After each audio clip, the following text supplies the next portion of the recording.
For the life of me, I cannot recall the remarks that I so carefully preserved to save for today. I am consumed with Jane Eyre.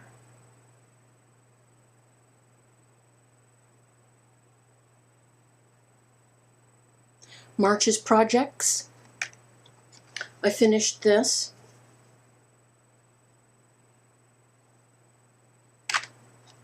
Needs to be washed. I had another basket of shredding, another huge bag of shredding, plus the shredder, as I alluded to last week, earlier this week. Some time ago, I alluded to the fact that my old shredder had a heart attack. We had to get a new one. It crosscuts. And I filled another bag with shredding. And now that brings us to Jane Eyre.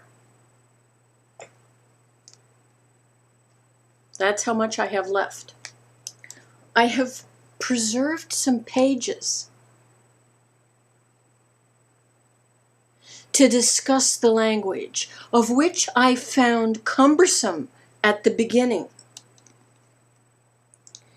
For example, if I happened to see a nice sunset, I might say to you, "Oh, look at the gorgeous sunset."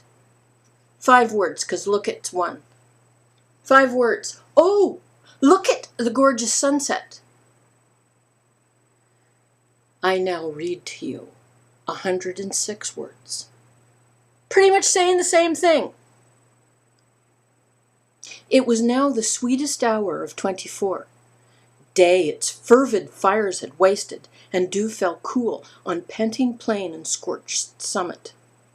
Where the sun had gone down in its simple state, pure of the pomp of clouds, spread a solemn purple, burning with the light of red jewel and furnace flame at one point on one hill peak, and extending high and wide, soft and still softer, over half heaven.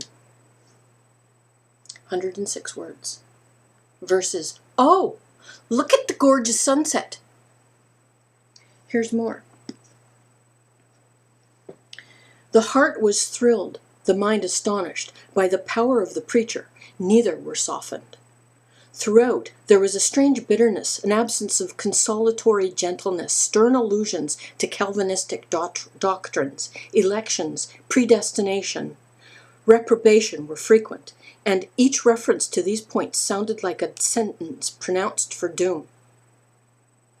When he had done, instead of feeling better, calmer, more enlightened by his discourse, I experienced an inexpressible sadness, for it seemed to me, I know not whether equally so to others, that the eloquence to which I had been listening had sprung from a depth where lay turbid dregs of disappointment, where moved troubling impulses of insatiate yearnings and disquieting aspirations. And yet still, tell me where I can get you a glass of water. You must really make an effort to tranquilize your feelings. Oh, if all you doubt is my sincerity, I am easy. You see the justice of the case?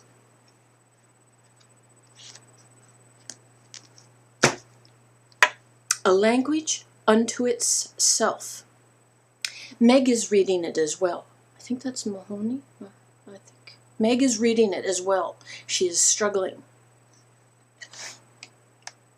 I do not hate it.